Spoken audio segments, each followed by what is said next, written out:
Buenas noches con todas y todos. Qué gusto que estén acá en nuestra casita Torno. Ahora con un chévere lanzamiento aquí en Ecuador, que es de Enjundia, de un gran amigo, que es el Nico Valencia, y que, bueno, nos ha dado este tiempito también para compartir un trabajo que ha venido haciendo. Quisiera primero agradecerles esto, como va a ser la dinámica. Vamos a tener un panel de 3 invitados increíbles. Tenemos a La Flor, que es arquitecta, aparte del taller general, es gestora y genera Las Femingas, que es un proyecto increíble para visibilizar también la construcción de mujeres, para aprender construyendo y demás, que bueno, seguramente en la conversa puede salir. La Fer Schettini, también arquitecta, aparte de RDC, arquitecta, también trabaja muchísimo con temas. Actualmente es máster de política, sabe muchísimo de esos temas, de gestión también y sobre todo de vivienda, diseño arquitectónico y muchas cosas increíbles que hemos conversado. El Ander Guayasamín, que bueno, con su trayectoria nos ha contado todo y que la verdad creo que todos acá hemos sido de alguna manera vinculados con él desde la universidad y después en todos los aspectos que nos ha dado chance de participar. El Sandro, muy importante, también en la casa, conocido desde hace 10 años aquí en Torno. Y al Nico, que como autor del libro, primero comentarles que es un amigo muy querido y que ha tenido la suerte o ha trabajado mucho desde el ámbito de la comunicación, desde la arquitectura, en el sentido de comunicar, relacionar, desde Archidaily como ex editor de Archidaily. Creo que esos aprendizajes y que pueda compartirlos con nosotros, increíbles. Quisiera contarles un poquito del Nico. Primero, que es un arquitecto, escritor y editor. Premio Arquitecto Joven 2022. Ha participado en bienales de la arquitectura de Chile, Bienal de Tbilisi en Unequal Cities. Después coordinó Archidaily. Trabajó en Exformas, publicó Exformas en Enjundia y fue Head Editor en Archidaily desde el 2019 y 2023 y fundó Redes DIAC. Actualmente es embajador de Amodo y Architectural Awards y profesor en IAC de España y la Universidad de Talca en Chile. Con sin más, quisiera como pasarle la palabra al Nico, que nos cuente un poquito de qué va esto y nos cuente de su libro. Gracias, Caro. Primero que todo, muchas gracias por estar acá. Muchas gracias, Flor, Ander, también a la gente de Torno por ser parte de esta conversación. Y cuando hay un lanzamiento de un libro, generalmente la gente no sabe de qué es el libro y los que están comentando sí. Entonces el público está presente escuchando sobre el libro que no han leído aún, que se lee mucho. Entonces, en ese contexto, quiero leerles un pequeño ensayo. Está estructurado como poema, pero para no cargar más los poetas, lo presenté como ensayo. Y se llama Chile. Dice: en el colegio enseñan que Chile es un país tricontinental. Territorio en América, territorio en Oceanía, territorio en Antártica. Pero Chile es una isla, delimitada por la cordillera más larga al este, el desierto más árido al norte, el océano más vasto al oeste, el continente más inhóspito al sur. Pienso en aquella lejana isla de Chile mientras sobrevolamos cordilleras, desiertos, pampas, selvas. Esa isla es Chile, el lugar donde nací, el país que entiendo mejor por lo que no es y lo que aspira a ser. Chile no se siente latino, ni gringo, ni europeo, pero comparte sin sabores latinoamericanos, individualidades gringas y paisajes europeos. Porque no somos nada, queremos serlo todo. Y como no somos nada, lo que mejor nos define es el lugar que habitamos. La geografía, la naturaleza y los paisajes. Todo aquello ya estaba aquí antes de que llamáramos Chile a este terruño. Para el newsletter de una aerolínea, Arica es el morro patriota, Antofagasta su portada rocosa, Calama el desierto infinito, Copiapó la laguna verde, Temuco el lago Villarrica, Osorno, el lago Puyehue, Puerto Montt, el volcán Yanquihue, Balmaceda, la Torre del Paine. A nadie le interesan las ciudades, aparentemente. Para los publicistas, Chile fue un parrón cargado de racimos de uvas, una copa de vino tinto, un volcán nevado, una muchedumbre haciendo la minga, unos niños jugando a la pelota, en cancha de tierra, un guaso a caballo, unos ascensores con vista a la bahía de Valparaíso. Para mí, un país de países, una ruta de ciudades fomes, una cocina sin arepas, un calendario sin carnavales, un bosque sin plátanos, un mito republicano que se imagina excepcional, una voz que habla de Latinoamérica como si fuese otro continente, una sociedad que se resignó a imaginar el mundo hasta que llegó Internet. Pero cuando aterricemos en Quito, Chile será mi voz, un dialecto lejano, una forma de expresarnos, florida en modismos como todas las demás, rápida en ejecución como bares del idioma, pulida en una esquina del mundo como pocas por mujeres y hombres de una isla. Eso es Chile. Qué bonito.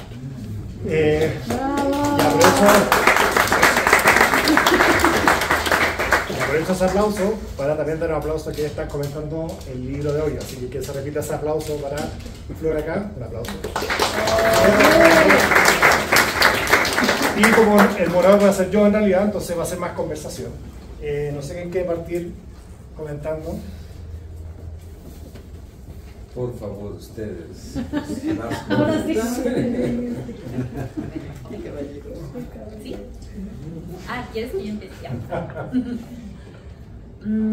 A ver, justo estábamos discutiendo hace un rato cómo íbamos a empezar este conversatorio, ¿no? Y creo que la idea era justo hacerlo un conversatorio, poderlo hacer como de una forma que no expliquemos literalmente de qué se trata el libro, pero que podamos darles como estos sentires que tuvimos justamente al momento de leer. Y entonces yo me anoté un par de cosas que me fueron saliendo, digamos, con la diferencia de textos, ¿no? Porque hay ensayos, hay crónicas y hay poemas.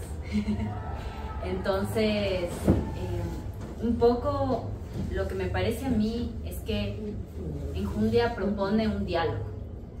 Propone un diálogo sobre un territorio común, un territorio imaginario común. Porque de alguna forma vamos transitando distintos lugares a través de los ojos de Nicolás y vamos viendo estos distintos, no solo paisajes, ¿no? Sino vamos viendo como temas de lenguaje, de comida, de dibujo, de arquitectura como tal. Pero a la final terminan siendo como estas excusas para hablar de algo muchísimo más profundo y como es algo que nos atraviesa a todos estos territorios, ¿no? Que no necesariamente es algo físico, sino son unas cuestiones como más de raíz, más enraizadas en nuestra cotidianidad. Y entonces terminan siendo conflictos, violencias, hablamos de la memoria, de la impunidad, hablamos de la pobreza, de la discriminación, hablamos muchísimo de la identidad. Entonces, me parece que, y aquí cito como algo del texto que me parecía que termina siendo algo muy similar a esto, que decía, la construcción física de un edificio o de un espacio público es una excusa finalmente, digamos, es una excusa, porque lo que finalmente queremos es crear ciudadanos. Entonces me parece que lo que propone el libro no es necesariamente hablar de comida o de arquitectura o de un lugar en específico, sino lo que propone es un diálogo para encontrar como un común que nos atraviese a todos, algo mucho más profundo. ¿Cómo y en qué momento nos sentamos a dialogar entre nosotros? Y rescato eso porque me parece que actualmente, digamos, lo más preocupante es que no hay un diálogo. O sea, hay unos disensos y hay unos consensos, pero en los disensos hay una ruptura. Y en esas rupturas hay como muy poco que tejer, ¿no? Que construir entre más de uno. O sea, que no hay nada de colectividad. Y me parece que a lo largo de todas las experiencias que comentas, hay muchísimo tejido, hay muchísimo que se nota que sale de lo común, de lo colectivo, de una acción de un grupo de personas, y como que es bastante esperanzador, y también por ahí te llega el hachazo, ¿no? Hay por ahí unos comentarios que sí te dejan un poco sin piso, pero lo que me parece interesante es que nada está dicho como una verdad absoluta, sino como puesto sobre el papel una posibilidad de generar un diálogo. Y esa discusión me parece que viene a ser como lo discutivo de Enjundia, ¿no? Y me parece que viene a ser justamente lo del título, ¿no? El condumio, así algo súper concentrado, en lo que nos podemos encontrar entre intervenciones en Caracas, en Medellín, entre lo que es Chile, entre lo que es una picantería en un lugar, en otro. O sea, ¿qué realmente estamos construyendo como identidad colectiva, como preocupaciones colectivas? Me parece que justamente en esta búsqueda de comunes, Nicolás hace un gran ejercicio de ponerse en los zapatos de distintas personas. Y entonces en algún momento conversa con un constructor, conversa con un arquitecto, conversa con personas que están trabajando en algún espacio, pero también se pone a pensar en Neruda. ¿Qué estaría pensando cuando pensó en habitar este espacio? ¿Qué pensaría esta otra persona? Y me parece que, digamos, hay un ejercicio riquísimo, porque desde la arquitectura muchas veces no, digamos, nos concentramos en una discusión disciplinar, en la que no regresamos a ver realmente las diversidades que podemos encontrar, ¿no? Y las riquezas también que podemos encontrar en el diálogo con él. Me parece también que si hay una autocrítica fuerte también a la disciplina como tal, a la nuestra, ¿no? Hay una crítica, pero hay una crítica también que nos deja abierto el camino, digamos, para ponerlo en discusión en muchas más mesas de debate y en muchos más espacios, ¿no? Sobre el ego, sobre lo poco comunicativos que somos, sobre la falta como de vinculación con una sociedad, sobre también cómo nos hemos colocado en este espacio como muy elitista, quizás muy exclusivo, y que cuando se rompe esa exclusividad no entendemos todavía las formas de dialogar, ¿no? No entendemos, y ahí hay, me parece, una experiencia de un decano comentando algo y claro, le sale muy mal, porque justamente no está preparado para recibir una diversidad. Entonces, me parece que hay como todas estas experiencias que son de muy fácil lectura, aparte de eso, porque son textos cortos, textos como que contienen no solo el contexto de lo que está sucediendo en cada uno de los lugares, que por eso nos hace como pensar en un viaje latinoamericano, ¿no? En un viaje por distintas geografías, y entendemos muy bien el paisaje, como es súper descriptivo en eso, pero es súper parecido a algo que podría estar discutiéndose, digamos, en Chile, en Ecuador. Entonces vamos como tejiendo estos comunes, ¿no? En Colombia. Y yo creo que también surgen como estas experiencias muy personales. Y es muy chévere porque es como leer el diario de un viajero, ¿no? Es como leer este diario y entender como sus pensamientos, ponerlos de ahí sobre la mesa para poderlos discutir, pero también es entender como los procesos del otro, y es enfrentarse al otro desde un lugar, te voy a decir, de empatía, porque a la final lo que busca es como decir qué será que estaba pensando esta persona, qué será que estaba pasando en ese momento. Creo que como lector es súper chévere porque cada texto como que te abre una nueva discusión. Eso, te felicito muchísimo y más bien fue un gusto leer. Bueno, gracias. Para ir como armando este libro, para quienes son ustedes de público y que van entendiendo un poco, bueno, qué es esto, y que tampoco vieron el libro ahí puesto, enjundia es una palabra que a mí me interesa mucho la cocina, y enjundia es una palabra que se usa mucho en Chile, se usaba mucho para referirse a la cocina que tiene buen sabor, enjundioso como adjetivo. Y haciendo un poco de historia, enjundia en latín o en griego, no, en latín significa grasa, que no es muy alentador, pero la cocina chilena nunca se ha caracterizado por los aliños. Tiene 3 o 4 que son claves porque los ingredientes son básicos, ya tienen el sabor, el merquén, la pimienta, orégano, sal, creo, ají color, creo que eso está.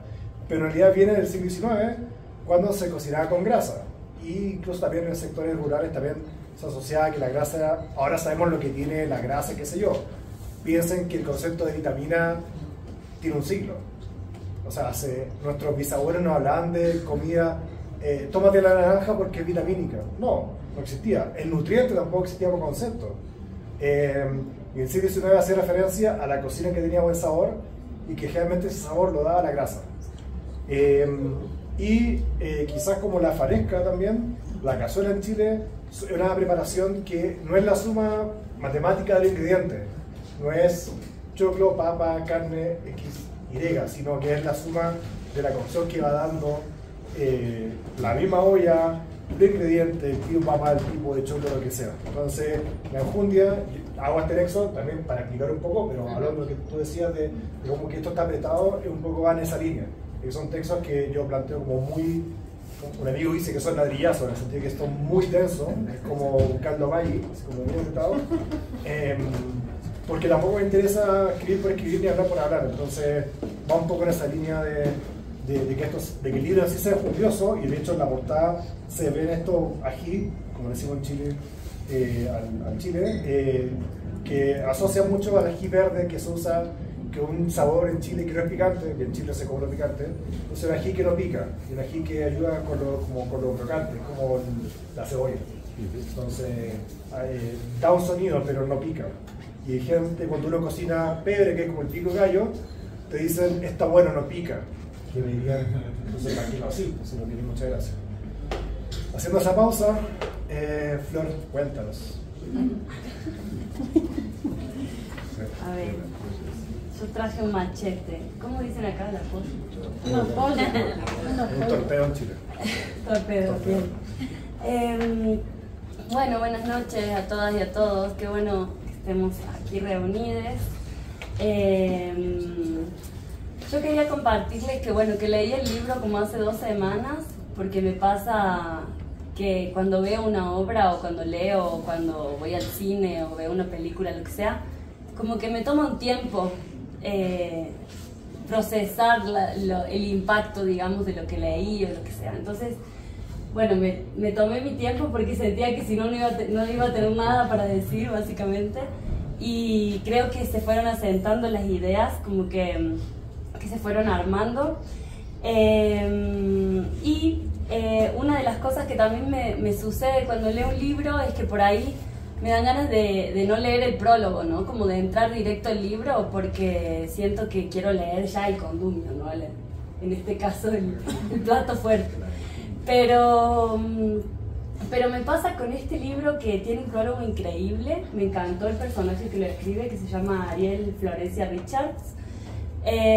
Incluso le empecé como a investigar un poco porque me pareció demasiado hermoso.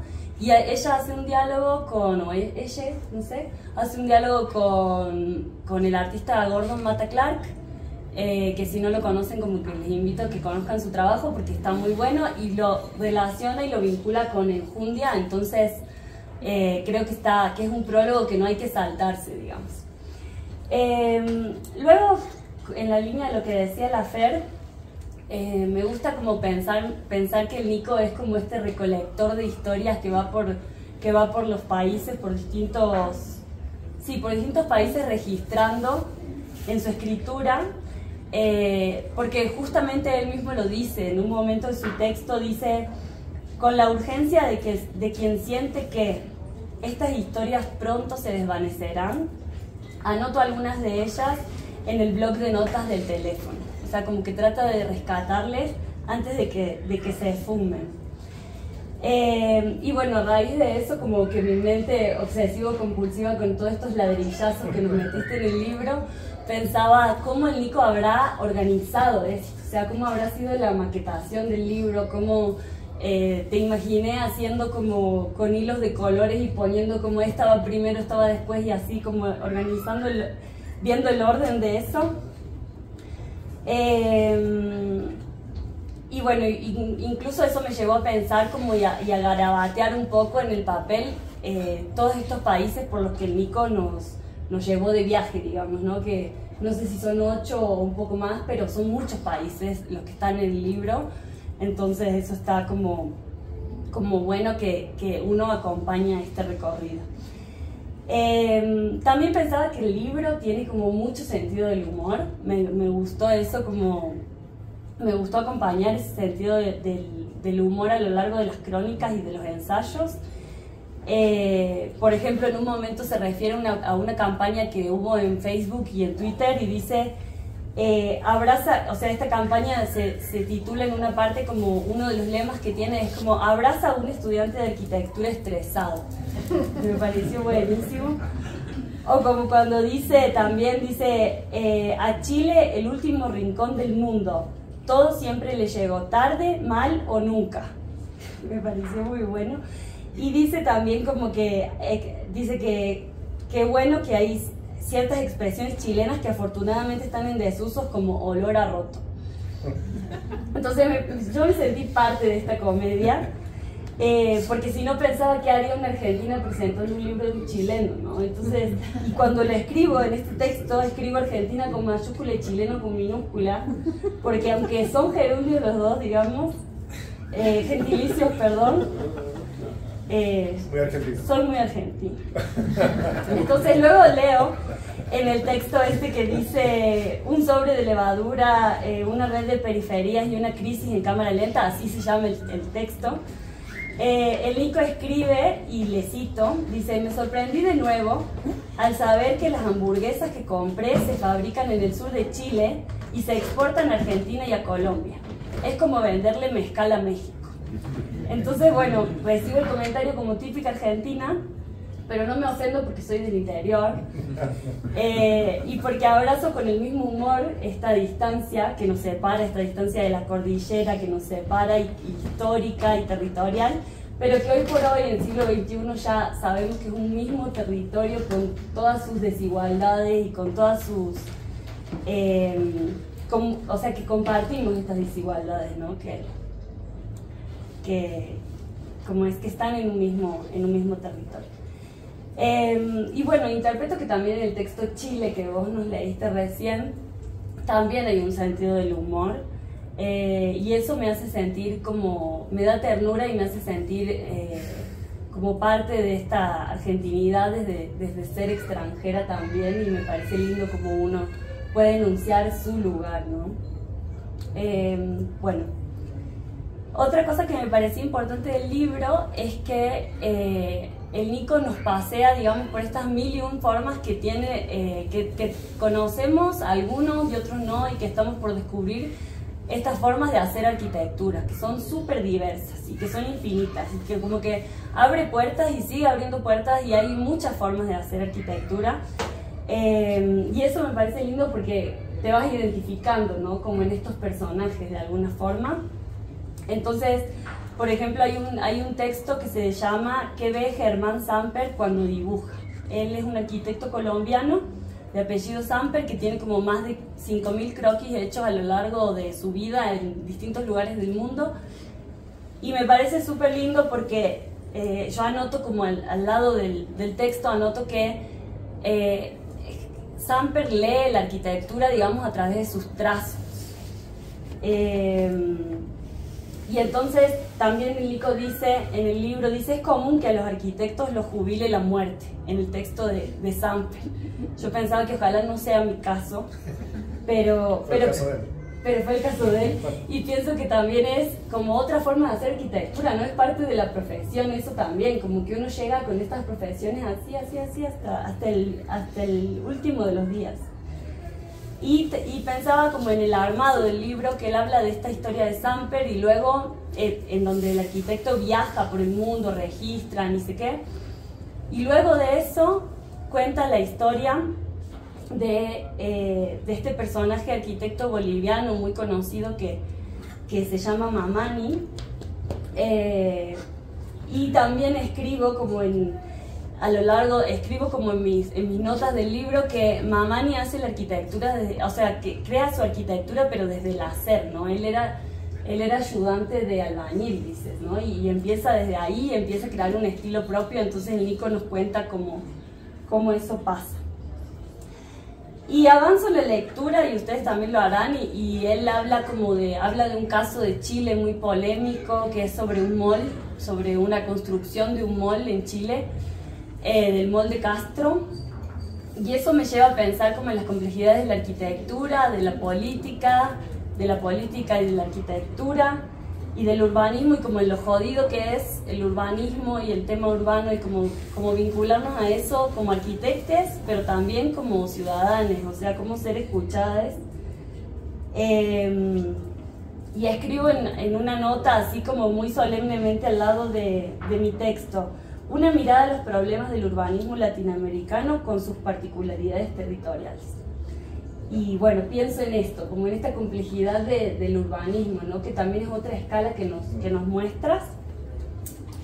Y luego de este texto también aparece como este otro caso de espacios de paz que muchos conocerán, este proyecto que se hizo en Venezuela, que es otra escala del urbano también, o sea que habla como de estas intervenciones que se hacen en distintos lugares de Venezuela, y pienso y escribo como que estos proyectos tienen alma. Y que estos proyectos a su vez fueron unos referentes como para muchos de nosotros, como en nuestra formación, ¿no? Y bueno, como decía la Fer hace un ratito, que el Nico nos lleva a los límites de la arquitectura, a preguntarnos, ¿es tan necesario realmente que hagamos arquitectura a veces? O mejor, como que podríamos dejarlo ahí, como... Entonces eso quería también traerlo por si le resuena a alguien, porque siempre estamos como en esa dicotomía de hacer un montón, pero a la vez podríamos quizás no hacer nada, ¿no?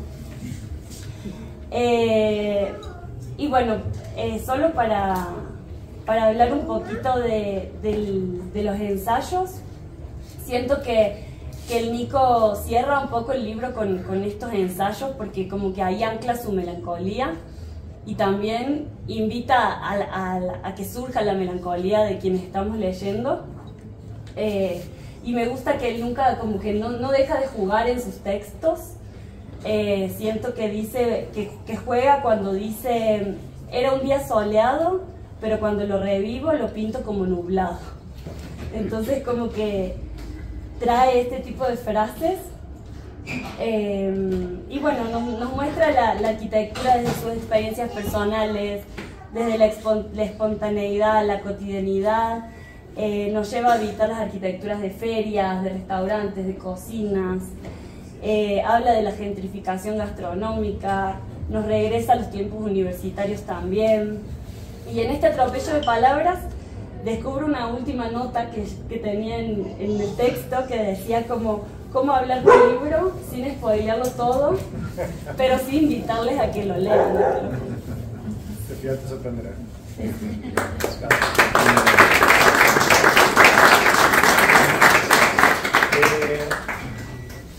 Apoyándome en lo que dice Flor, ¿cuál era algo más? Claro, la crónica se llama Si la arquitectura sobreproblematiza, no sea sílaba. Si la arquitectura sobreproblematiza lo cotidiano, entonces tenemos un problema. Bueno, solamente un párrafo. Para saber si vivía en una ciudad estresante, un dentista me contó que era fundamental saber cómo la gente apretaba los dientes. Eso delata el bruxismo y por ende el estrés. Cada profesión, oficio y actividad tiene su propia forma de entender y explicar el mundo, sus problemas, sus urgencias y sus potenciales soluciones. Para los arquitectos y arquitectas, este filtro disciplinar hace creer que la arquitectura tiene algo que aportar en absolutamente todo. Y ese filtro, como ocurre en cualquier otra actividad o oficio, también hace ver los lugares propios de la niñez y la juventud con otros ojos. Haciendo esa conexión,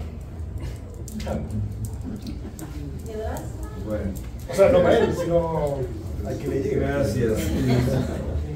Bueno, lo primero agradecer a los que organizan estos encuentros, porque finalmente son encuentros en los cuales podemos compartir visiones, podemos compartir propuestas, y ahora estamos juntándonos a partir del libro titulado Injundia, de Nicolás, y que lo primero que hice yo fue preocuparme por qué carajos es injundia, porque obviamente es una palabra de castellano más bien antiguo, que ya no la usamos y que quizá en Chile tenga ya un uso todavía que se mantenga, pero habla de este meollo, de esto sustantivo de a veces elementos que son inmateriales, que no son así muy concretos, pero también pueden significar el grado de pasión que tú le pones a algo.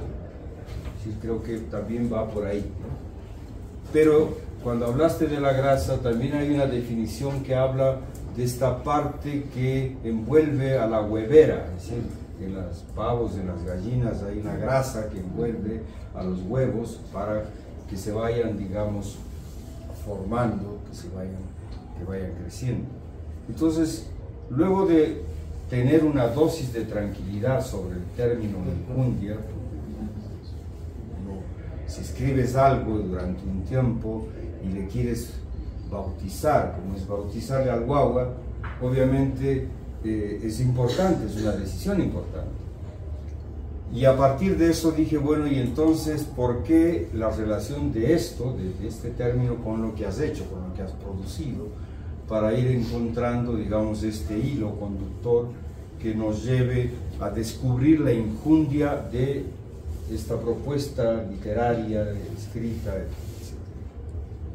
Y bueno, entonces ahí aparece una relación de una especie de cronista de nuestros tiempos, diría yo, porque estás en ese camino.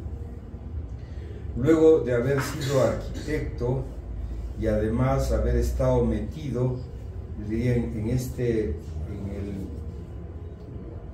el meollo de lo que es la producción mundial de arquitectura. O sea, esta plataforma ArchDaily, para todos quienes hemos estado haciendo arquitectura, se convirtió en un momento, en una especie de, si no estás ahí no existes, ¿no es cierto? O sea, si no llegas a que te saquen una notita ahí, no existes.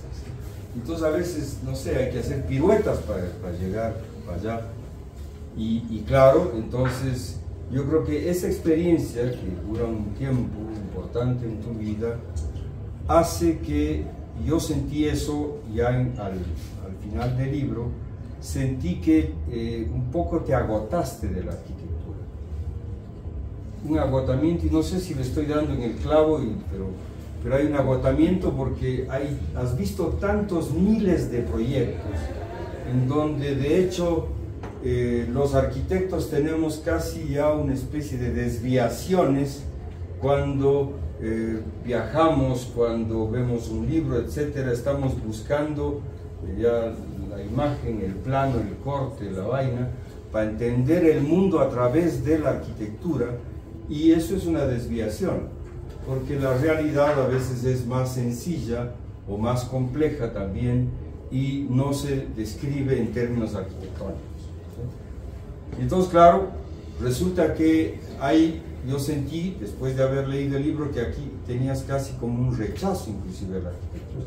O sea, querías darle un buen palo, en el libro es un buen palo a la arquitectura porque le sacas la madre al ego de los arquitectos, y me parece súper importante. O sea, es uno de los temas que está ahí.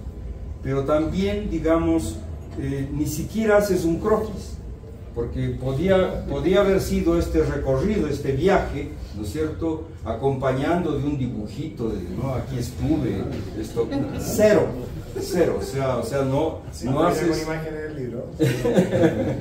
O sea, descartas esa vaina, y al contrario que cuando haces la entrevista, esta relación con los dibujos de Samper, obviamente ves que en él el dibujo es todo, el croquis es todo, es su vida, ¿no? Y acá tú dices cero, ¿no? Y luego te metes en algo que para mí es fundamental. Tu recorrido ya deja de ser por la arquitectura, por esta noción de urbanistas a veces frustrados que tenemos, sino que te metes a algo que es sustantivo, y esa es la decisión del libro, te metes al ser humano. En el fondo, toda la crónica y los textos, hasta en los textos poéticos, hay el ser humano como el elemento protagónico de estos escritos. Y eso nos lleva a otro territorio, porque los seres humanos somos los que hacemos o no hacemos los cambios, las transformaciones, las mutaciones, hacemos las ciudades, la vida, etc. Y las ciudades se te develan de peor o mejor manera dependiendo de con qué seres humanos te encuentres. Es decir, si tú vas a X ciudad, a cualquiera de las que están en tu ruta, digamos, en tu travesía, y de repente, o sea, hay ciudades que son horribles, o sea, Juliaca, que la mencionas en algún punto ahí en el altiplano peruano, boliviano, es una ciudad horrible, espantosa, es una cosa que, o sea, no te da ganas, pero de repente te encuentras con una persona o dos y te parece maravillosa, ¿sí? A mí me pasó eso en Juliaca, la tengo así grabada en mi psiquis, porque aparecieron un par de estudiantes que me llevaron a un pueblito abandonado cerca que se llama Lampa.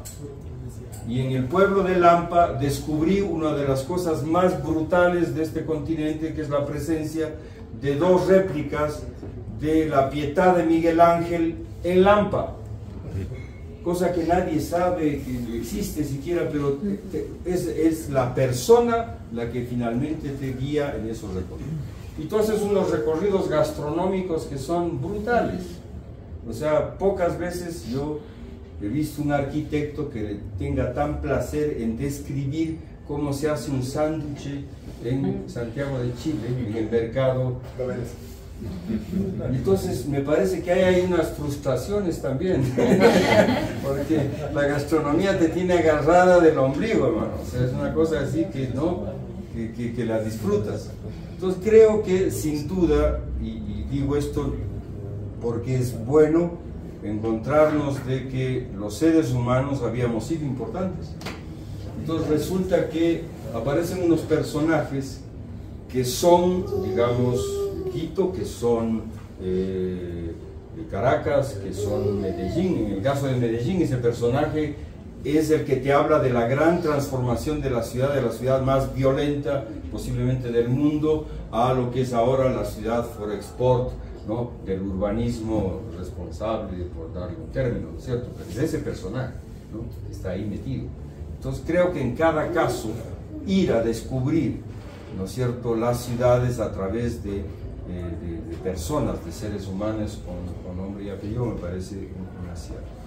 Ahora, claro, un chileno, y hay que también entender a los chilenos, porque están ahí bien al sur, en esta tripa larga entre la cordillera y el océano, y con la Antártica y además el desierto. Entonces esa definición tuya de isla, una isla larga, elongada, sin duda te lleva a unos territorios en los cuales sí hay nexos y hay también grandes diferencias con el resto de ser latinoamericano, ¿no? Hay unas rupturas también. Y obviamente una de las rupturas fuertes es que si ustedes escuchan el castellano en América Latina, el peor hablado es en el Chile. Si no, no hables mucho. Pero ahí hay un tema, ¿no? Y tienen unas palabras que sí me gustaría que las expliques, porque, o sea, cuando tú dices el 11, para mí el 11 es un número. El 11 tiene que explicar él, de qué se trata, ¿no? Si él dice roto, o sea, para mí es una cosa que está quebrada, ¿no? Pero el roto en Chile tiene otra acepción. Y si tú dices algo con lo que hablaste ahora al comienzo, dijiste fome. Fome, ¿qué coño es fome? Entonces vas a tener que explicar esas cosas, que son muy chilenas. El fome ya es un tema global. Pero bueno, en todo caso... se entiende el libro. Sí, o sea, creo que el libro es muy... Sí, o sea, viene con nota en pie. Viene con nota en pie. Eso no leyó. Sí. Yo nunca leo la letra chiquita porque ya no veo. Pero bueno, va por ahí la cosa y me parece que sin duda son ejercicios en los cuales se te va la vida y obviamente si a alguien de aquí se le pediría describir el país, Ecuador, poéticamente, o sea, los afectos tienen que surgir, porque no hay otra manera de describir, hacer una descripción poética, ¿no?, de su territorio, de su nación. Y esos ensayos al final están en esa búsqueda entre la poesía y tener efectivamente que decir respecto de un continente que sin duda creo que todos compartimos que América Latina en particular es un continente maravilloso. Es muy joven, muy bello, cargado de cultura y cargado de esperanza, porque además tiene una concentración de recursos brutales, digamos, de todo orden, pero sin duda la gente es fundamental.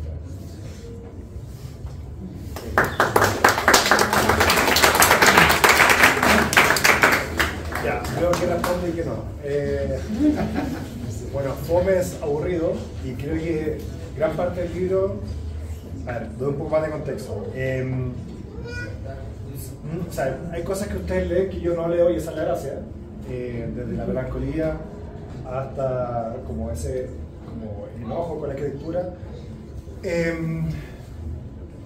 A ver, en Chile no sabemos nada de Latinoamérica, siempre miramos a Europa, a Estados Unidos, y sin a punto de comparación en nada de nuestra Latinoamérica. Y me pasó que con Artigli empecé a viajar por Latinoamérica y empecé a descubrir lo que era Chile por contraste. Oye, aquí no se hace como allá. Ah, esto no es como otra parte. Y porque claro, nuestra noción chilena es muy de nosotros mismos, de lo horrible que somos en todo, pero en contraste con el imaginario de una cosa que, como un espejo que no existe, como no es como imaginarse no, es que afuera ¿dónde? En El Salvador, en Argentina, en Brasil, en Ghana, China, Japón o Polonia. Entonces el imaginario de la afuera, que mezcla entre ignorancia, autoflagelamiento, de una isla, obvio. 4.000 kilómetros de costa y la gente lo que más come es carne. Producción de vino, lo que más hay son cervezas.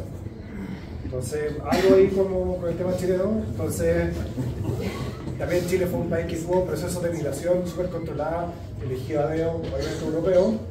Y desde que el primer texto del libro, que tampoco tiene fecha, pero el primero debe ser el de, a ver, el de del ex paramilitar 2015, desde esa fecha pasamos de tener 2% de población migrante a 10%. Entonces, ese contraste lo empezamos a ver adentro, en el país. Y para mí fue una forma de cerrar una etapa con Artigli, precisamente. Y gran parte de estos textos no fueron publicados en Artigli. Y porque no eran de arquitectura. O sea, yo me puse ese filtro. Germán Samper partió porque el tipo, cuando teníamos la entrevista, con su foto de Corbusier al lado firmada, le digo, esto es 2015, no es que el internet no, era 2015. ¿Cómo tomo un taxi? Me empieza a dibujar toda la ciudad, ya va su propio proyecto, para explicarme cómo volver al centro, en Bogotá. Entonces, y siempre hablaba con la mano como dibujando. Y él lo pilló la muerte, claramente. O sea, estaba con todos sus 5.000 dibujos, lo que decía Flor. Y me di cuenta que eso me interesaba mucho más. Está lo del ex paramilitar colombiano, que es era este parque de Medellín y es para una excusa para hablar de la época de los 80 en Colombia, los procesos de destrucción que tuvo, la violencia, la arquitectura. Tampoco quiero aspirar a decirnos que cada ciudadano es arquitecto, porque tampoco es así. Pasamos por esa etapa hace no mucho tiempo. Pero es una excusa, es un telón de fondo para hablar de otras cosas, la cocina, por ejemplo, también. Para mí una forma también de explicar Chile y las cocinas que tenemos también. Porque también los discursos se tienen como centros de gravedad. En Argentina, no me cae duda, siempre hacen esa diferencia entre Buenos Aires y el interior. Pero es como si fuera un núcleo y tiene esta órbita que físicamente no da. O en Perú también hablar de provincia. En Chile se habla de regiones, como si Santiago no fuera una región, como si Lima no fuera un departamento. Entonces hay algo en el lenguaje que obviamente empuja. Entonces, nada, y con respecto a la cocina, también es una forma, porque para mí lo que está subterráneamente es que en Chile la cocina habla de la sociedad, de una sociedad tan marcadamente clasista, que de lo que uno come y lo que prepara habla de ti como persona. O sea, el olor a roto viene de esta idea de ciertos alimentos que son de pobre, el ajo, por ejemplo. O lo picante, ser picante es, por un lado, ser pobre, de mala clase, pero ya no se usa, pero al mismo tiempo es la cocina picante. Por eso este ejemplo de pebre es bueno, porque lo pica. Tiene otra lógica. Y con respecto, necesito abordar esto, el tema del lenguaje, yo discrepo porque la idea de que hay países que hablan peor que otros viene. Sí, porque en realidad es flagelante y como muy colonialista, porque en realidad viene del miedo que tuvo España cuando Latinoamérica se empezó a independizar, y España tuvo el miedo que tuvo el Imperio Romano cuando los pobres hablaban latín en la península ibérica, es decir, estos pobres van a empezar a hablar otra cosa, y de ahí nació, de ser latín, nació el español, el portugués, el francés. Entonces los españoles se dieron cuenta que podía pasar lo mismo, que en un hipotético 2050, estoy hablando de 1800, existiera un paraguayo como idioma, existiera un colombiano no como dialecto, sino como idioma. Entonces de ahí viene la RAE y habla una idea de hablar bien. Y hablar bien es hablar como yo, como madrileño, porque obviamente el que es sureño en España también es visto curiosamente como de mala clase, de andaluz. Y eso de curso se requiere en todas partes. Me imagino, conociendo acá, que ciertos acentos en Ecuador tienen más prestigio que otros. En Lima, obviamente, el que no tiene acento tiene afección, porque yo a 3 cuadras sé que es limeño. Hay la idea de que ciertas personas son mejor que otras porque hace referencia a básicamente ser de clase alta, esa es la única forma. Y el caso de Chile es un español que fue una isla, lo conversamos con Carlos y Felipe en la mañana, tiene mucho aymara, mapudungún, quechua, palabras que compartimos, que eran una, y que era un español chino muy específico, muy autoflagilante, como idioma también, pero que fue capaz de armarse su propia forma de hablar. El libro está enfocado para Latinoamérica, o sea, yo no quería que lo leyeran chilenos, quería que lo leyeran ustedes, quería que esto pasara, porque era forma de establecer un puente. Y para cerrar y dar paso a preguntas o a comentarios de ustedes, quería leer un poco esto de la picada, que la primera picantería que conocí acá en Ecuador fue gracias a Quique Villasís, que está por ahí, que fue a comer en Chule, y ahí me hizo ruido, oye, esto es muy parecido al concepto de picada, como de misma base. Entonces, leo una parte, dice, picada es un concepto de uso transversal en Latinoamérica, picantería en Ecuador, guarique en Perú, soda en Costa Rica, boteco en Brasil, o en Brasil también dicen pesullo, pie sucio, literalmente, que es malo pobre, claramente. Todos estos lugares tienen en común una clientela popular, su marginalidad social y el desprecio que reciben por parte de los círculos gastronómicos oficiales.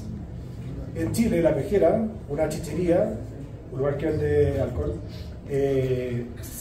como símbolo de la chilenidad, fue fundada como La Parra en 1916 frente al entonces marginal barrio de La Chimba. El nombre actual de la chichería surge en la década siguiente y se le atribuye al expresidente Arturo Alessandri, quien después de declamar un discurso político es llevado a La Parra a celebrar. Cuenta el periodista Hernán Millas que Alessandri llegó y exclamó: ¿y esta piojera me trajeron? De ahí viene La Piojera. Una década más tarde, cuando los hermanos fundadores de La Bahía, un distinguido restaurante de pescados y mariscos en el centro de Santiago, discutían qué ofrecer de bajativo a la clientela, uno de ellos sugirió manzanilla y apiado, el apiado de aguardiente con apio. Y le contestaron: esta no es una picada, La Bahía sirve coñac francés o nada. Entonces, lo que menos importa es la cocina. Esto está hablando de la sociedad. Y obviamente, como hoy día hablar inglés le da prestigio, hace un siglo hablar francés la clase alta, obviamente. Entonces, es una excusa para hablar de otras cosas. Siempre hablo para hablar de otras cosas, en realidad. Nunca digo lo que quiero decir. Si quieren comentar algo o preguntas del público. Yo quiero comentar solo una cosita. Que justo en de la picada, cuando decías de esto de capaz salió de ahí y ya estaba así como... Yo en cambio pensé como... Qué loco el miedo que a veces da decir, como desde un lugar donde estamos como muy metidos, decir lo que realmente pensamos sobre algo. Capaz está medio mal esto del ego, capaz está... Y en el texto de la picada tú tienes una frase que a mí me encantó, que es que a la gente no le gusta compartir mucho cuál es su hueca, ¿no? Sino como que, como me probé el mejor no sé qué, ¿en dónde? Hay un lugar, o sea, como que te da miedo compartir la hueca, te da realmente miedo. Y dice, claro, lo que realmente tememos bien al fondo es que alguna vez los excluidos del lugar seamos nosotros, que se vuelva exclusivo, que se vuelva de una modita, que se vuelva... Entonces yo creo que ahí hay como un miedo igual a ser genuinos, como a compartir ese pensamiento así tan genuino sobre algo. Y creo que desde ahí viene como el valor también de la crítica de la parte arquitectónica. Sí tengo que decir que, claro, cuando Samper te dice como que le hicieron llevar nada de cámaras de fotos, solo lleven una libreta y un esfero para ir dibujando todo, así como... Y yo pensaba como, qué loco, claro, lo que tú dices, ¿no? Aquí no hay ningún croquis, pero tenemos otras herramientas que quizás antes nos éramos como muy limitadas a la arquitectura y ahora como vamos diversificando esas herramientas.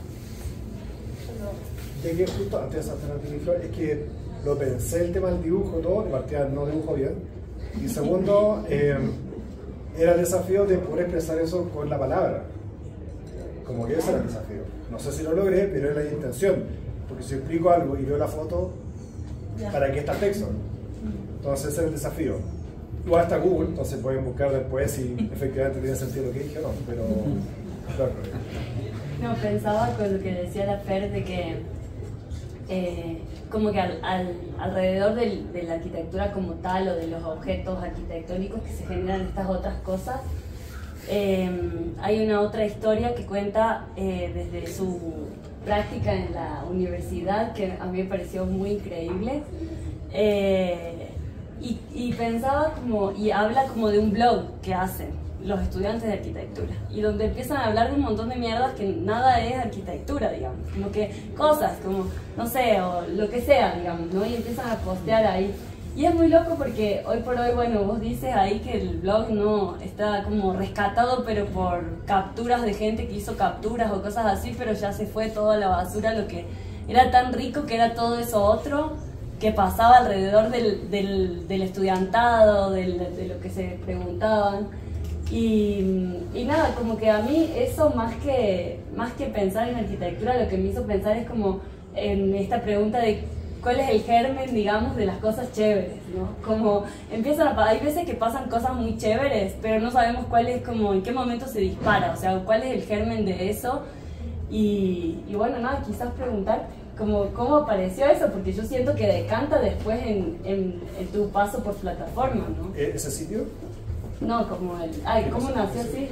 El EDA. Sí, ya, lo que dice Flores, estudiantesdearquitectura.cl, el nombre era completo, era otra época de internet, claramente, que era en la Universidad de Chile, era un sitio web que tenía, a ver, no es el internet de ahora, era el internet del 2010, como que hagan ese ejercicio de recordar cómo era, que ya no está. Hay un tercio del contenido publicado, hace años que ya no existe.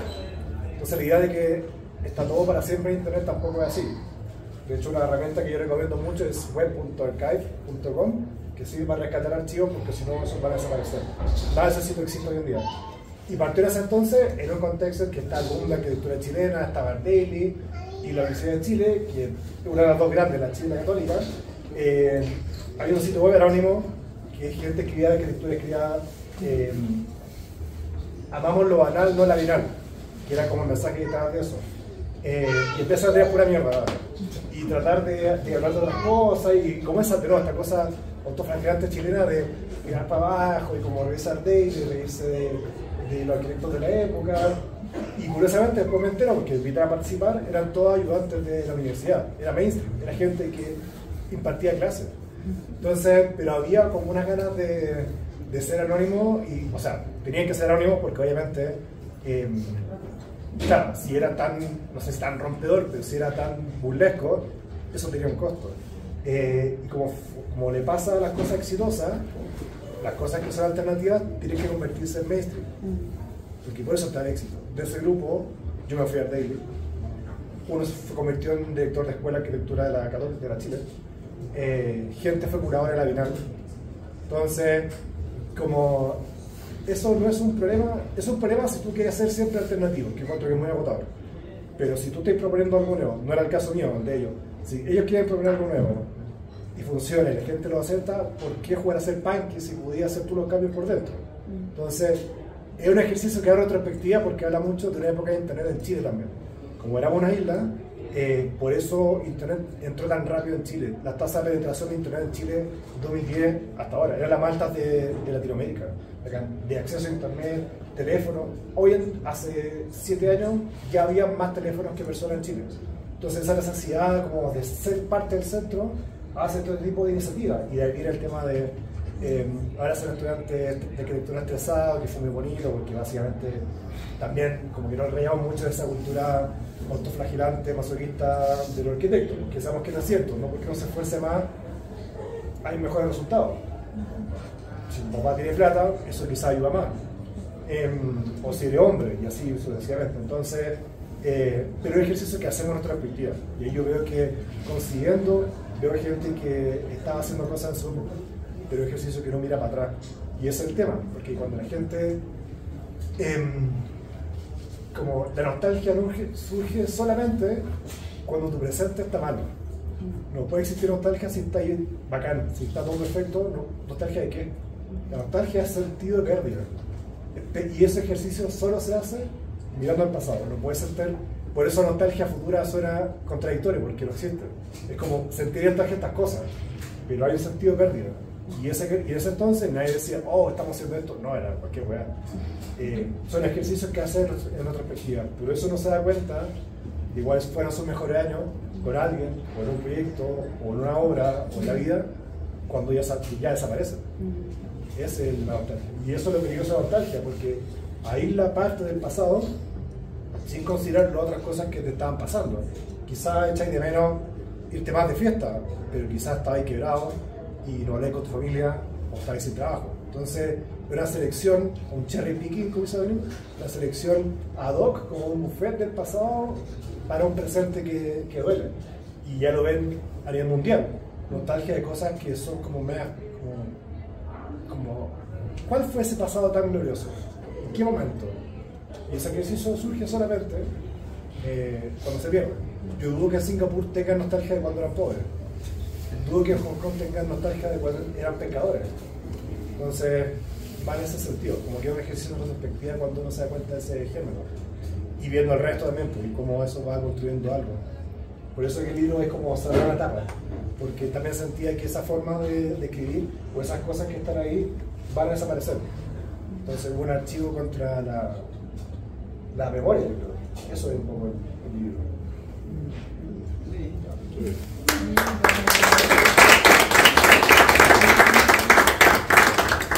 Bueno, no sé si alguien más quiere algo o quieren ir rapidito a comprar. Solo comentar una cosa en relación a esto de las desarticulaciones y articulaciones que tenemos. Tú en tu texto inicial sobre Chile hablas de lo poco o nada que son frente a lo todo que quisieran ser. Hay un poeta ecuatoriano, Jorge Enrique Adún, que tiene un verso precioso que casi parecería copiado. Dice: preguntan de dónde vengo, no tengo que responder. De tanto no tener nada, no tengo de dónde ser. Esa parte del texto es también un homenaje a esta narrativa sacrílega, porque Chile hizo un mundial. El mundial del 62 fue en Chile. Y el discurso que esa historia ya como escrita en mármol dice que Julio Dearborn, que era el líder de la estructura chilena, en su discurso que convence al primer mundo, dice: como no tenemos nada, queremos hacerlo todo. Se viene ahí. Y ese sentimiento viene un poco de salida, ¿no? Esa hambre necesariamente viene de carencia o ausencia, que no es lo mismo que la precariedad, sino que es como de... y por contraste, ¿no? Bonitas palabras. Te doy la palabra, Gabriel. ¿Qué tal? Yo tengo dos preguntas, una así como más profunda y otra súper simple, ¿ya? La simple te la dejo para que te acuerdes. Solo quiero saber qué son las imágenes que pasan ahí. Ah, ya. Ya, esa es la simple. La segunda, mira, yo estoy leyendo justo que se llama Tools for Design. Y aquí le dedica como, si quiero, unos 50 hojas al texto como aproximación al diseño. Y ahorita entiendo, según todo lo que interpretan tus acompañantes, que tú intentas como desapegarte de la arquitectura y de todo este tema. Entonces, primero quiero saber si de verdad lo estás intentando, y si lo estás intentando, ¿lo estás logrando o es que la arquitectura ya se nos clavó para siempre? Buena pregunta. Compartir con la más fácil. Esa foto justo es del ex paramilitar, para que claro, voy a después explicarle esto mejor, pero es este ex paramilitar le tocó todo el proceso de los desastres naturales de Colombia que vivió en los años 80.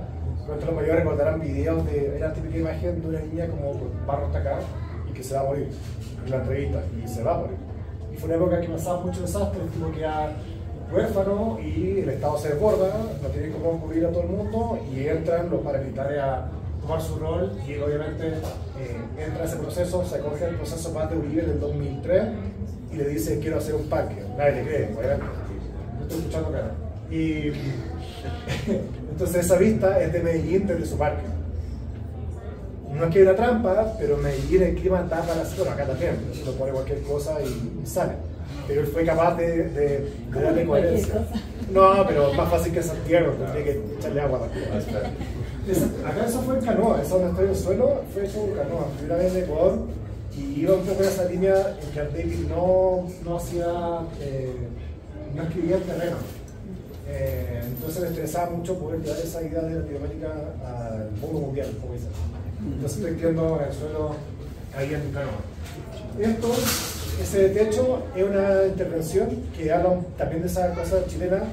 El español chileno tiene un sonido, bueno, varios sonidos, pero hay un sonido que es marcador de clase, así como acá también los tienen. La CH. La CH, claro, Sushi. se dice sushi, no se dice sushi. Está CH. mal decir CH. La SH está asociada con clases bajas. Sí. Entonces, para escuchar a gente en español en Chile que habla inglés muy bien y va a decir flash, sushi. Porque no están conscientes de eso, pero siempre está asociado a Sancho, Chile, todas esas cosas. De hecho, cuando en Chile quiere hablar mal de Chile, dicen Chile. Y Techo es una fundación que Chile partió en Chile, que es Techo para Chile, que ahora se llama Techo, está acá también, si no me equivoco. Y tenía esa imagen de que el voluntariado de Techo eran estudiantes de la Universidad Católica, que era la más de clase alta. Y en la CH, de la clase alta es TCH, Techo. Entonces, con solamente un sonido, yo podía, la gente se puede reír de la clase alta, Techo, de los pobres, Techo, y el nombre quería decir que es Techo. Solamente con el cambio de tono. Ese es el lanzamiento, no me da mucho que explicar. Es el Techo, los futuros. Ah, sí, bueno, aquí yo vi la foto de los futuros. Sí, sí. Bueno, Medellín, hermoso, caro, eso sí, ahora. Y ese, los futuros. Ese, claro, en esta, bueno, que dijiste tú, que Juliaca horrible, horrible. La rabia, lo horrible que es. Y tienen plata, que es lo peor, pero nada ha faltado. Hay una festividad que se iba como a sacar. Horrible. Pero tal vez es horrible como el hablado de los chilenos, ¿no? Así de malo. Sí, me sentí que como que da rabia que teniendo dinero no se invierte en la ciudad, pero pasa con muchas ciudades. Y muy cerca de Juliaca están esos putubos que son construcciones que se hacen altiplano, con tierra, no es adobe, es tierra. Se saca como un pixel de tierra con la... Sí, que se junta y se amarra y listo, aguanta mucho, se inunda, no le pasa nada, siempre tiene 5 grados menos que el resto afuera cuando hace mucho calor, 5 grados más cuando afuera hace mucho frío y es así. Esa es la puerta libre y creo que están todas las fotos. Ya, y con respecto a la pregunta, es que ustedes están viendo cosas que yo no había visto. Mi relación con la arquitectura, no sé, como que obviamente me toca hacer jurado en muchas partes. Tengo una idea de arquitectura que me interesa potenciar, claramente. Que de contexto, que es local, que tiene discurso, que tiene narrativa y cosas más. Pero eso me quita que nos damos un valor que excede lo que realmente hacemos. De nuevo, como no todo tiene que ser arquitectura. ¿En qué punto estoy yo? En el que, no sé, creo que se puede seguir expandiendo lo que tenemos por arquitectura y salir del binomio libro-obra construida. Obviamente la obra construida tiene mayor impacto, hay que hacerlo, está muy bien. Pero... Hay un libro de venta Porsche. Sí, claro. Pero no lo tengo tan claro. Como Pabito fue cerrar un proceso y estoy navegando en esa incertidumbre. Tampoco ser más papista que el Papa. Y hay gente que lo hace mucho mejor que yo y por eso me interesa potenciarlo, porque tengo una visión de arquitectura que muchos de los que están acá ya lo hacen y que me interesa potenciarlo, pero no es que haya abandonado la arquitectura, sino que se puede ser crítico. Y creo que si hay una crítica, si hay algo que decir, al mismo tiempo hay que hacerse cargo de que esos cambios pasen. Como modificar esa forma de hacer arquitectura y irme a una isla no me parece muy valiente tampoco. Entonces, pero es algo que se va construyendo y que no tengo claro para nada. Creo que el texto es importante porque ante la producción de imágenes, lo que es realmente escaso son los discursos. Entonces, ahora que estoy dando clases, también me interesa mucho que los chicos sepan argumentar. Porque si ya pueden hacer texto en ChatGPT, si ya pueden sacar fotos, no es que no sirva la clase, no sirven los estudiantes. Entonces, en el futuro no voy a necesitar tener gente que le pague 2 pesos porque en realidad podré ChatGPT. Entonces, es clave también esa capacidad de pensamiento crítico, de discurso, de reflexión, que eso es lo que es realmente excepcional. Entonces, arquitectura, porque sí, tampoco tiene mucho sentido para mí. No respondí tu pregunta, pero aproveché de animar. ¿Alguien más? Yo tenía una. ¿Por qué está pasando esto en Quito? ¿Por qué con la Florencia, con la Fernanda y con el Ander?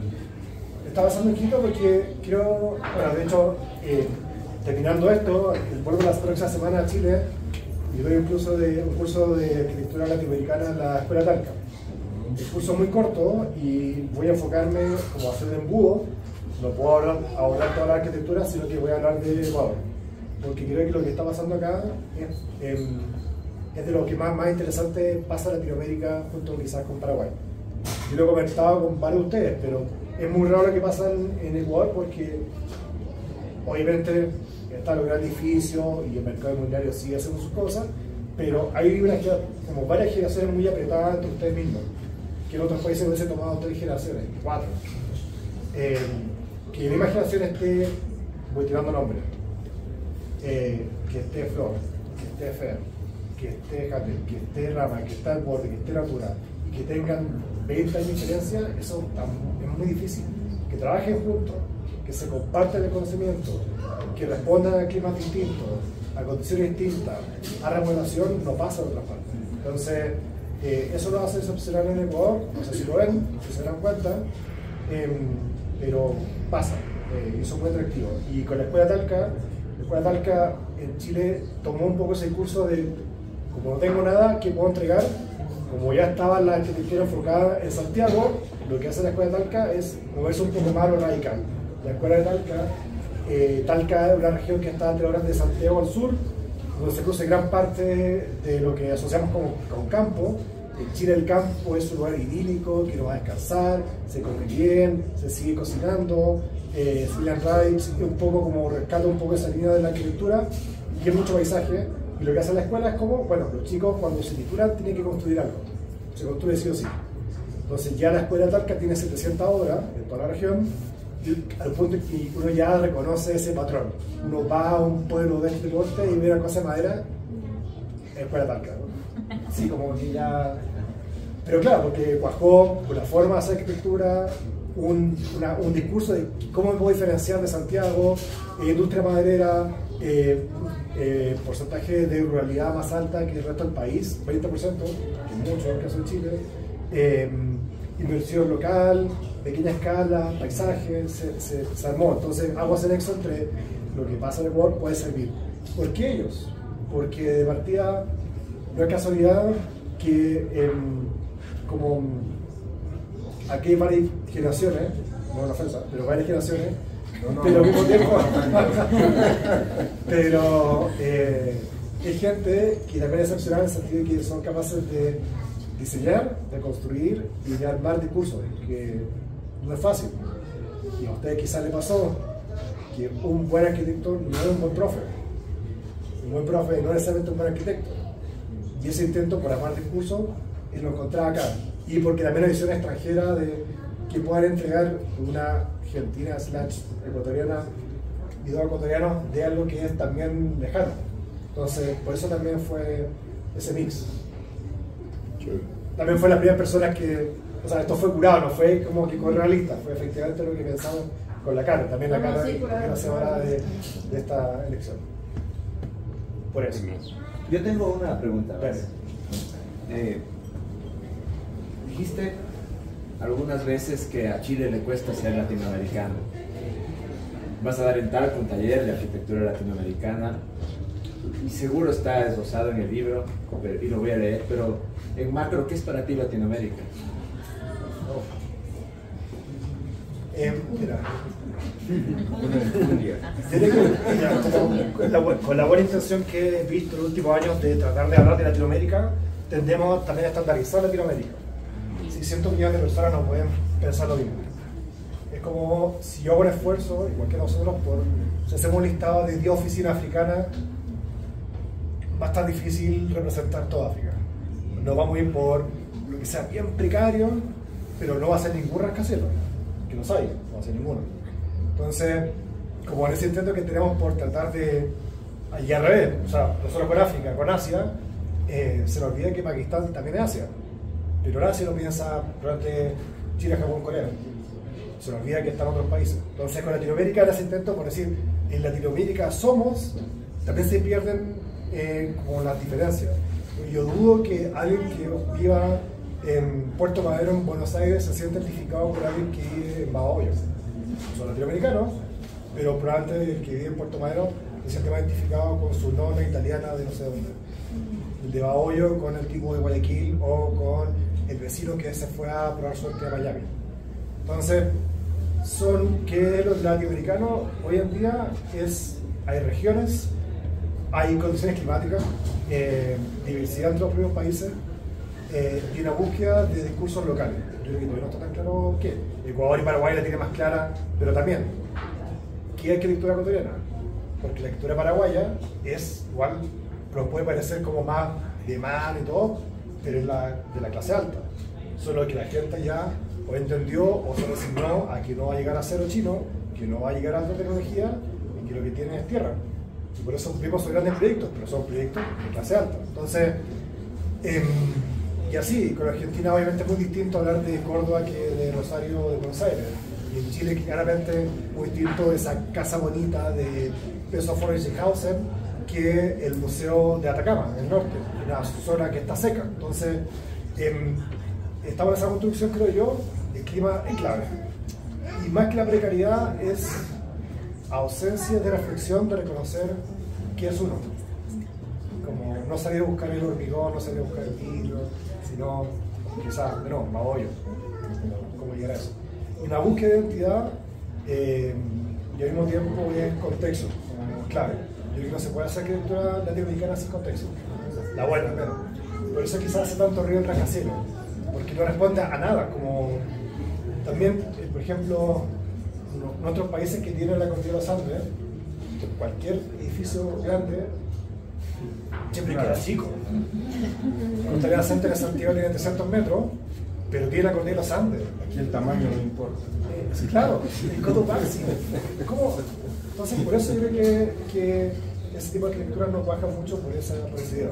Yo creo que, por un lado, hay varias formas de hacer arquitectura, pero lo que es clave es el contexto. Y yo creo que se está armando, o quizás no, quizás como una primavera nomás, pero hay esa búsqueda por Latinoamérica. No es solamente la historia en común, el idioma, sino puede ser eso, no te van a claro, pero creo que va un poco para allá. La búsqueda. Es la búsqueda, sí. Yo creo que eso es como... Sí, eso nos une al final. Sí, esa búsqueda. Por referentes, por un ejemplo muy corto, pero de otra área. La semana pasada hablaba con León y Cosiña, que una dupla, suena como un personaje, pero León Cosiña es una dupla de cineastas chilenos, de animación, que es muy buena. Tiene un par de películas que se llama La Casa Lobo, que da mucho miedo, no la vean. La Casa Lobo, Los Huesos, y están haciendo Hipérbole, y están haciendo otra más de Hansel y Gretel, como muy tenebrosa. Y ellos hacen una película que se llama Los Huesos, que usa personajes reales de la historia chilena, Diego Portales del siglo XIX y Jaime Guzmán del siglo XX. Y la narrativa de la cinta de animación es que descubren la primera película de animación del mundo en Chile, 1901. Entonces claro, los tipos usan se imaginan cómo sería una película con los elementos de esa época.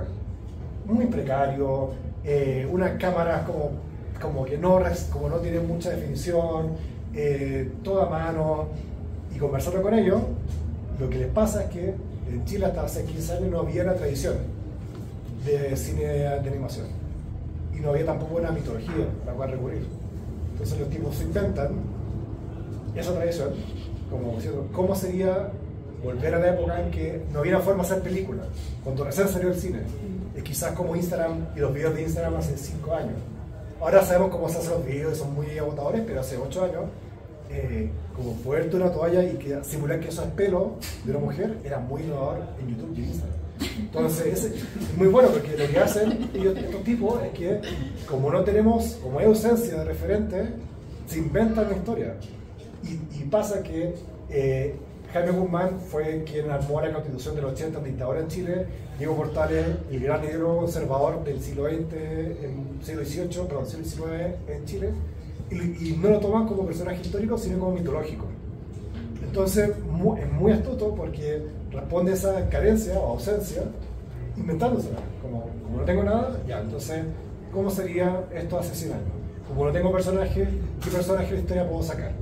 En La Casa Lobo es de una niña que escapa de una casa, de una colonia, que se encuentra con 2 cerdos, vive con los cerdos, es muy como tenebroso, y eso está basado en Colonia de Dignidad, que fue una colonia en Chile, manejada por alemanes, liderado por Schaeffer, claro, que torturaba y hacía lo que hacía con tenebroso. Entonces se invita a esa mitología. Eso es una muy buena forma de, cuando no hay nada, inventárselo. Y yo creo que eso está en Latinoamérica, está en formación, claramente.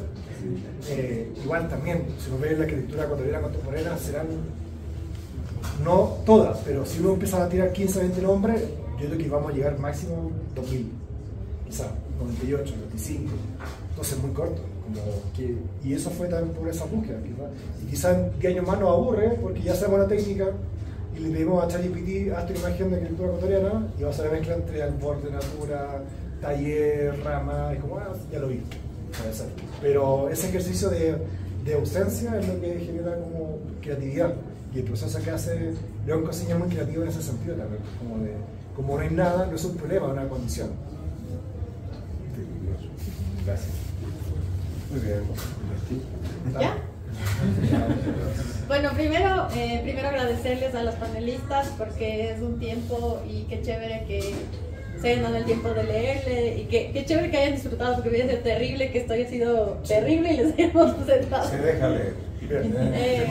Primer punto, se deja leer, creo que está picante la historia, creo que es entretenida, creo que a muchos de nosotros nos deja animados. Yo tenía el PDF pero me negué a leerlo porque a mí me gusta leer con la antigua todavía así, con libro. Entonces estoy súper animada, agradezco también por tener este autor. Es una persona que te pones a conversar y te puede hablar de cualquier cosa y todo, pero desde la historia de lo contemporáneo. Es súper bacán el Nico y qué chévere que nos cuente estas historias que van mezclando un montón de cosas.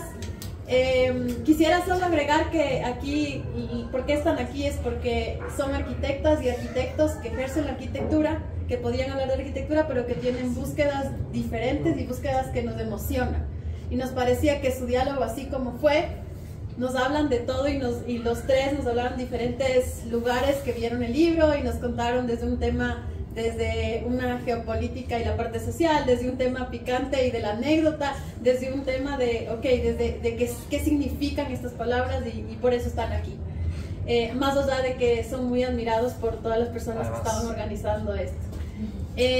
Gracias por venir, tenemos casa llena, tenemos algunos libritos, obviamente el Nico no pudo jalarse la maleta de Chile enorme, pero tiene algunos, no hay muchos justamente porque vino con maleta de mano y son más. Entonces está ya el libro, lo pueden pagar con de una o transferencia o físico, aceptamos todo menos tarjeta, cuesta $15, les dejo ahí. Y también así la pauta publicitaria es que si quieren hacer un evento en Torno, estas son las dinámicas de Torno, es super child friendly, los niños pueden gritar, estar y tal, es super pet friendly. Estaba todo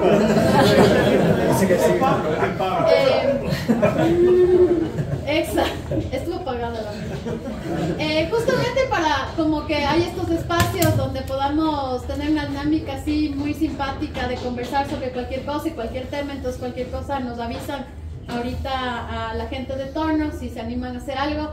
Y vamos a tener algunos talleres y demás cosas que se vienen nuevamente activando la agenda cultural de Torno. Les agradecemos un montón y bueno, tenemos cervezas y se arma música para los que quieran quedarse aquí conversando.